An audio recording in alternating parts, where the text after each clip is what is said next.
Hapa ndo nafanya installation ya app yangu kwenye simu ya mshikaji mwingine, na hizi ndo details ambazo nilizozesha. Kwa hiyo najisajili kwenye simu ya mshikaji wangu pale kama unavyoona.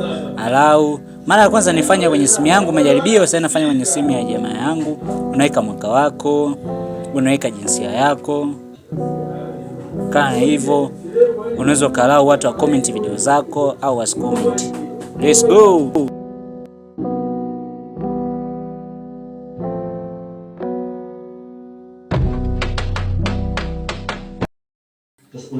Hapo sasa ndio ile message ambayo ninusha kwenye simu ya kwanza. Kwa hapo inaonekana na sehemu ya pili.